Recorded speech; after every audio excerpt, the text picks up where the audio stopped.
दोस्तों आज हम पढ़ने वाले हैं जॉन्डिस यानी कि पीलिया। दोस्तों आज हम एक बहुत इम्पोर्टेंट टॉपिक पढ़ने वाले हैं जॉन्डिस। ये ऐसा टॉपिक है जो exam, practical, real patient care तीनों में काम आता है। लेक्चर के एंड तक तुम कॉजेज समझ जाओगे, टाइप्स याद हो जाएंगे, सिम्टम देखकर पहचान लोगे, ट्रीटमेंट और नर्सिंग केयर कॉन्फिडेंटली बता पाओगे। दोस्तों अगर आप GNM, ANM, BSc nursing, D pharma, B pharma कर रहे हैं तो ये नोट्स आपके बहुत काम आने वाले हैं, इसलिए वीडियो को आखिर तक ज़रूर देखिएगा। तो चलिए दोस्तों वीडियो को शुरू करते हैं। सबसे पहले हम जान लेते हैं जॉन्डिस की हिस्ट्री के बारे में कि ये बीमारी कब से पैदा हुई और कहाँ से शुरुआत हुई। दोस्तों पहले थोड़ा बैकग्राउंड समझते हैं। जॉन्डिस एंशिएंट टाइम से नॉन डिसीज़ है। ग्रीक डॉक्टर हिप्पोक्रेट ने सबसे पहले इसका डिस्क्रिप्शन दिया। यानी जॉन्डिस जो है ये बहुत पुराने ज़माने से बीमारी है, ये चलती आ रही है। इसकी सबसे पहले खोज की थी डॉक्टर हिप्पोक्रेट्स ने। उस समय लोग सोचते थे ये बीमारी पित्त यानी कि बाइल से जुड़ी हुई है। यानी पहले अगर किसी को जॉन्डिस हो जाता था तो लोग समझते थे ये जो बीमारी है ये पित्त की वजह से हो जाती है। अगर पित्त में कोई खराबी आ गई तो किसी को जो भी जॉन्डिस हो सकता है। धीरे धीरे साइंस ने डिस्कवर किया लीवर इम्पोर्टेंट रोल निभाता है। ठीक है, लोग समझते थे कि ये बीमारी जो है ये पित्त से जुड़ी है और पित्त में कोई खराबी आ जाती है तो जॉन्डिस हो जाता है। उसके बाद फिर साइंटिस्ट ने थोड़ी बहुत खोजबीन की तो पता चला कि ये बीमारी लीवर से हो जाती है। काफ़ी दिनों तक लोग यही फिर मानते रहे कि ये लीवर की खराबी की वजह से ये बीमारी हो जाती है। उसके बाद फिर जब इसकी खोजबीन हुई तब पता चला बिलीरुबिन नाम का सब्सटेंस रिस्पॉन्सिबल है। यानी उसके बाद भी जब खोज हुई तब पता चला कि ये बीमारी ना तो पित्त से होती है और ना ही ये लीवर से होती है, बल्कि ये जो बीमारी पैदा करने का कॉज है वो बिलीरुबिन करती है। बिलीरुबिन की वजह से ये जॉन्डिस हो जाती है। तो दोस्तों आज हम जानते हैं बिलीरुबिन बढ़ेगा तो हमारे बॉडी में जॉन्डिस बढ़ जाएगा। तो जॉन्डिस पैदा करने का काम कौन करता है? बिलीरुबिन करता है, ना कि लीवर करता है और ना कि पित्त करता है। ठीक है दोस्तों, इतना समझ में आ गया? तो चलिए आगे बढ़ते हैं। दोस्तों अब ये बेसिक कॉन्सेप्ट समझ लेते हैं। अगर आप ये समझ गए तो समझें पूरा चैप्टर आपके लिए इजी हो जाएगा। तो स्टेप बाय स्टेप प्रोसेस से हम आपको समझाते रहेंगे। सबसे पहले होता क्या है कि हमारी बॉडी में आरबीसी टूटते हैं, यानी कि खून के सेल टूटते हैं। हमारी बॉडी में जो आरबीसी होती हैं, आरबीसी डब्ल्यूबीसी आपने पढ़ा होगा, तो हमारी बॉडी में आरबीसी टूटते हैं, उससे बिलिरुबिन बनता है। लीवर उसे प्रोसेस करता है और बाइल के थ्रू इंटेस्टाइन में जाता है और बॉडी से बाहर निकल जाता है। यानी कि हमारी बॉडी में क्या होता है, आरबीसी टूटते हैं, उनसे बिलिरुबिन बनता है और बिलिरुबिन क्या करता है, लीवर उसे बिलिरुबिन को प्रोसेस करता है किसके थ्रू, बाइल के थ्रू। बाइल के थ्रू इंटेस्टाइन से बॉडी से बाहर निकल जाता है क्या, बिलिरुबिन। लेकिन प्रॉब्लम कब आ जाती है दोस्तों? प्रॉब्लम तब आती है जब आरबीसी ज़्यादा टूटे, लीवर खराब हो और बाइल का रास्ता बंद हो, तब बिलिरुबिन बॉडी में जमा हो जाते हैं जिससे जॉन्डिस हो जाती है। ठीक है, बिल्कुल आसानी से समझाया है आपको, एक बार फिर से देख लेते हैं। स्क्रीनशॉट ले लीजिएगा ताकि आप बाद में भी देख सकें। तो सबसे पहले जानते हैं स्टेप बाय स्टेप क्या होता है हमारी बॉडी में। आरबीसी टूटते हैं, उनसे बिलिरुबिन बनता है, लीवर उसे प्रोसेस करता है, बाइल के थ्रू इंटेस्टाइन से बाहर निकाल देता है, तब प्रॉब्लम नहीं आती है। प्रॉब्लम कहाँ आती है? जब आरबीसी ज़्यादा टूटने लगे और लीवर ख़राब हो। भाई जब लीवर ख़राब हो जाएगा तो भाई उसको प्रोसेस ही नहीं कर पाएगा और बाइल के थ्रू बाहर ही नहीं निकाल पाएगा। और जब आरबीसी से बिलिरुबिन ज़्यादा टूटने लगेगा, आरबीसी से बिलिरुबिन भी ज़्यादा टूट रहा है, लीवर भी ख़राब है, उसको बाइल के थ्रू प्रोसेस करके बाहर निकाल ही नहीं पा रहा है। और क्यों क्यों नहीं निकाल पा रहा है? क्योंकि बाइल का रास्ता बंद है। तो ऐसे में क्या होगा, बिलिरुबिन बॉडी में जमा होना शुरू हो जाएगा। और जब हमारी बॉडी में बिलिरुबिन जमा होना शुरू हो जाएगा तो हमको जॉन्डिस हो जाएगा। ठीक है, समझ गए? तो जॉन्डिस के कितने टाइप्स होते हैं ये समझ लेते हैं एक एक करके। जॉन्डिस के 3 टाइप्स होते हैं कॉमन। कौन कौन से होते हैं 3 टाइप्स, स्क्रीनशॉट ले लीजिएगा। नंबर 1 प्रीहिपेटिक, इसको हिमोलाइटिक कहते हैं। पहली जो टाइप होती है प्रीहिपेटिक, इसको हिमोलाइटिक भी कहते हैं। इसमें क्या होता है, खून की समस्या आ जाती है, यानी इंसान को एनीमिया हो जाता है। ठीक है, कौन सी टाइप में, प्रीहिपेटिक में। नंबर 2 इसकी जो टाइप होती है वो होती है हिपेटिक। हिपेटिक इसमें क्या होता है, लीवर फैटी लीवर हो जाता है, इसमें लीवर की समस्या आ जाती है हिपेटिक में। नंबर 3 जो होती है टाइप्स, वो होती है पोस्ट हिपेटिक। पोस्ट हिपेटिक में क्या होता है, ऑब्स्ट्रक्टिव होता है। इसमें क्या होता है, रास्ता ब्लॉक हो जाता है। तो रास्ता ब्लॉक हो जाता है तो बिलिरुबिन बाहर निकल ही नहीं पाता है। तो देख लिया 3 टाइप्स कौन होती हैं, प्रीहिपेटिक, हिपेटिक और पोस्ट हिपेटिक। तो चलिए अब एक एक करके इन टाइप को समझ लेते हैं। सबसे पहले हम समझते हैं प्रीहिपेटिक जॉन्डिस। यानी प्रीहिपेटिक जॉन्डिस क्या होता है, जिसको हेमोलाइटिक भी कहते हैं। तो सबसे पहले आसानी से समझ लेते हैं। यानी कि फैक्ट्री ठीक है लेकिन रॉ मटेरियल बहुत ज़्यादा आ रहा है। क्या हो रहा है, यानी कि फैक्ट्री तो ठीक है लेकिन रॉ मटेरियल बहुत ज़्यादा आ रहा है, इसलिए फैक्ट्री में वर्क नहीं हो पा रहा है। तो इसमें होता क्या है, यानी आरबीसी बहुत ज़्यादा टूट रहे हैं, बिलिरुबिन बहुत ज़्यादा बन रहा है, लीवर संभाल नहीं पा रहा है। यानी कि आरबीसी बहुत ज़्यादा टूट रहा है, आरबीसी के टूटने की वजह से बिलिरुबिन बहुत ज़्यादा बन रहा है, लेकिन उसको लीवर प्रोसेस नहीं कर पा रहा है। तो ऐसे में क्या हो जाएगा, ऐसे में हो जाएगा प्रीहिपेटिक जॉन्डिस।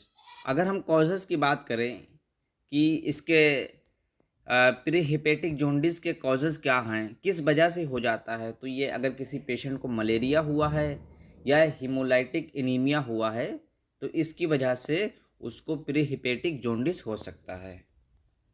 इसके अगर की पॉइंट की बात करें तो क्या होता है, प्रोडक्शन, यानी कि बिलिरुबिन ज़्यादा होने लगता है। नंबर 2 पे जो टाइप्स आती है वो है हिपेटिक जॉन्डिस, यानी कि लीवर प्रॉब्लम। इसमें क्या होता है, इसको आसानी से समझ लेते हैं। फैक्ट्री ही ख़राब हो गई, इसमें क्या हुआ, लीवर ही ख़राब हो गया जो कि प्रोसेस का काम करता था। यानी लीवर बिलिरुबिन प्रोसेस ही नहीं कर पा रहा है। तो जब लीवर बिलिरुबिन को प्रोसेस नहीं कर पा रहा है तो जाहिर सी बात है कोई ना कोई दिक्कत आएगी। तो इसके अगर कॉजेज़ की बात करें कि क्यों ऐसा होता है, क्यों लीवर में प्रॉब्लम आ जाती है, तो इसके 3 वजह हो सकती हैं।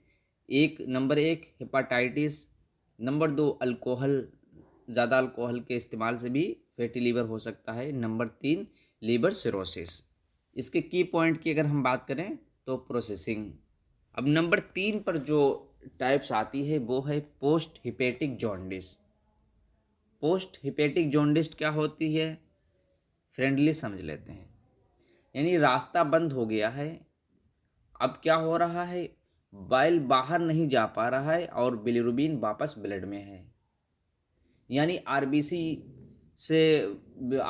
से बिलिरुबिन टूट रहा है और बिलिरुबिन जो है लीवर प्रोसेस कर रहा है बाइल के थ्रू, लेकिन जो बाइल जो है वो बंद है, और जब बाइल बंद है तो लीवर उसको बिलिरुबिन को बाहर ही नहीं निकाल पा रहा है। तो जब बाहर नहीं निकल पा रहा है तो ऐसे में क्या होगा, पोस्ट हिपेटिक जॉन्डिस उसे हो जाएगा।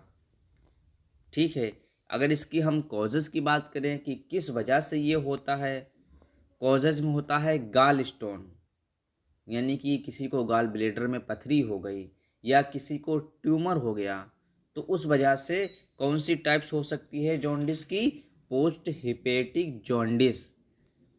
ठीक है दोस्तों, अब अगर इसके की पॉइंट की हम बात करें तो पैसेज ब्लॉक, यानी कि इसमें रास्ता ही ब्लॉक हो गया, बिलिरुबिन बाहर जा ही नहीं पा रहा है, तो इस वजह से ये जॉन्डिस की प्रॉब्लम हो रही है। ये तीसरी वाली जिसका नाम है पोस्ट हिपेटिक जॉन्डिस। किस वजह से होती है, इसके कॉजेज़ क्या हैं, गाल स्टोन और ट्यूमर, इन वजह से हो सकती है। तो चलिए दोस्तों, यहाँ तक समझ में आ गया। तो अब हम बात करते हैं साइन एंड सिम्टम्स की। यानी कि अगर किसी को जॉन्डिस हुआ है या होने वाला है तो सिम्टम्स देखकर हम कैसे पता लगा सकते हैं कि इसको जॉन्डिस हुआ है। सबसे पहला जो साइन है, आइज़ पीली होना, यानी कि उसकी जो आँखें हैं, आँख का सफ़ेद हिस्सा है वो जो होगा वो पीला पीला नज़र आने लगेगा। बाकी के सिम्टम्स देख लेते हैं। स्किन येलो, यानी उसकी पूरी जो त्वचा होगी, स्किन होगी, वो पीली पड़ जाएगी। डार्क यूरिन, ज़्यादा गहरा पीला पेशाब होगा। और पेल स्टूल, हल्का मल जो होगा, हल्का टॉयलेट होने लगेगा। वीकनेस, बहुत ज़्यादा उसको कमज़ोरी होगी। लॉस ऑफ एपेटाइट, भूख की कमी होगी। वोमिटिंग, उल्टी ज़्यादा होंगी। इचिंग, खुजली भी हो सकती है। और फीवर, इन्फेक्शन में फीवर तो होना ही होना है। अब हम बात करते हैं डायग्नोसिस की, यानी कि कैसे पता चले, कि हम टेस्ट के थ्रू कैसे पता लगा सकते हैं कि इसको जॉन्डिस हुआ है। साइन और सिम्टम्स तो देख लिए, अब टेस्ट के ज़रिए कैसे हम पता लगा सकते हैं कि इसको जॉन्डिस हुआ है। तो सबसे पहले हम कंफर्म करेंगे, जो टेस्ट होता है वो सीरम बिलिरुबिन का, सीरम बिलिरुबिन करा लेंगे, उससे हम पता लगा सकते हैं कि इसको जॉन्डिस हुआ है या नहीं हुआ है। दूसरा जो टेस्ट होता है वो एलएफटी टेस्ट कराएंगे। एलएफटी टेस्ट में ये देखेंगे लीवर पे कितना इफेक्ट पड़ा है। और तीसरा जो टेस्ट होता है वो होता है सीबीसी। सीबीसी टेस्ट में भी करा के हम देखेंगे कि हीमोग्लोबिन कितना है। और अल्ट्रासाउंड से भी पहचाना जा सकता है। और वायरल टेस्ट, हेपेटाइटिस से भी पहचाना जा सकता है कि इसको जॉन्डिस हुआ है या नहीं। तो फिर से समझ लेते हैं कि डायग्नोसिस में कौन कौन से टेस्ट हम करा सकते हैं जिससे जॉन्डिस को पहचान सकते हैं। सीरम बिलिरुबिन हो गया, एलएफटी हो गया, सीबीसी हो गया, अल्ट्रासाउंड और वायरल टेस्ट हेपेटाइटिस के लिए। अगर हम ट्रीटमेंट की बात करें तो दोस्तों, सबसे इम्पोर्टेंट जो रोल होता है जॉन्डिस का इलाज और कॉजेज़ का इलाज। तो जो जनरल केयर है उसकी हम बात कर लेते हैं। सबसे पहले हमें करना क्या है, रेस्ट। हमें बहुत ज़्यादा आराम करना है, काम नहीं करना है, ज़्यादा से ज़्यादा आराम करना है। फ्लूइड्स, पानी पीते रहना है, बॉडी को डिहाइड्रेट नहीं होने देना है, पानी ज़्यादा से ज़्यादा पीना है। लाइट डाइट, हल्का फुल्का खाना खाना है, जैसे कि दलिया, खिचड़ी, दही, इस तरीके का। नो अल्कोहल, कोई भी नशे वाली चीज़ हमको नहीं इस्तेमाल करना है, नहीं लेना है। ये तो हो गया बेसिक ट्रीटमेंट। स्पेसिफिक ट्रीटमेंट की अगर हम बात करें तो क्या होता है, हेपेटाइटिस अगर हो गया है किसी को तो उसको सपोर्टिव केयर की ज़रूरत है। अगर गाल स्टोन है, गाल स्टोन की वजह से जॉन्डिस हो रहा है तो उसमें सर्जरी की ज़रूरत है। और हीमोलिसिस के कारण अगर किसी को जॉन्डिस हुआ है तो उसमें कॉजेज़ की ट्रीटमेंट की जाएगी। अगर बेबी में जॉन्डिस हुआ है तो उसको फोटोथेरेपी दी जाएगी। अगर हम प्रिवेंशन की बात करें कि कैसे बचना है जॉन्डिस से, कि जॉन्डिस हमें ना हो पाए, तो उसके लिए हमें क्या करना है, क्लीन वाटर, साफ़ पानी पीना है, हैंड वॉश, हाथ धोते रहना है, गंदे हाथ नहीं रखना है, वैक्सीन, टीका लगवाना है। और सेफ ब्लड, सुरक्षित खून, अगर अगर हम किसी को खून ब्लड डोनेट कर रहे हैं तो जो ब्लड सही हो वही दें। नो अल्कोहल, बिल्कुल भी शराब नहीं पीना है। कोई या शराब या कोई भी नशे वाली चीज़ है उसका इस्तेमाल नहीं करना है। अब नर्सिंग मैनेजमेंट की बात करते हैं। अगर आप नर्सिंग हैं और आपका पेशेंट हॉस्पिटल में एडमिट है तो आपको क्या ख्याल रखना है। सबसे पहले पेशेंट का वाइटल्स चेक करना है और उसकी स्किन ऑब्जर्व करना है। यूरिन और इसका स्टूल देखना है कि यूरिन का कलर कैसा हो रहा है, स्टूल का कलर कैसा है। मेडिसिन टाइम टू टाइम देते रहना है और पेशेंट को एजुकेट करते रहना है। अब हम बात करते हैं कॉम्प्लिकेशन की, यानी किसी को जॉन्डिस हो गया है तो इसमें क्या क्या ख़तरा हो सकता है अगर ये इलाज नहीं करा पाया या इलाज सही से उसका नहीं हुआ। तो इसमें सबसे पहले लीवर फेलियर हो सकता है या तो ब्रेन डैमेज हो सकता है। अगर बेबी को जॉन्डिस हुआ है, अगर उसका ट्रीटमेंट नहीं हुआ तो उसका ब्रेन डैमेज हो सकता है। और या फिर अगर इसको इग्नोर कर दिया गया, लापरवाही की गई, तो क्रोनिक डिसीज़ भी बन सकती है जॉन्डिस।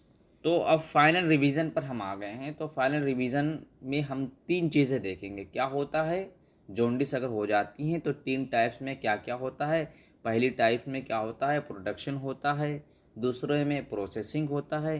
तीसरे में पैसेज ब्लॉक हो जाता है। ठीक है, तीनों टाइप्स में ये होता है। अगर आपको ये वीडियो पसंद आई हो तो एक प्यारा सा लाइक कर दें। अगर इसी तरह की और भी वीडियो देखना चाहते हैं तो हमारे इस पेज को ज़रूर फॉलो करें। अगर आप यूट्यूब पर देख रहे हैं तो हमारी यूट्यूब चैनल को ज़रूर सब्सक्राइब करें, ताकि आगे से आप इसी तरह की वीडियो देख पाएँ।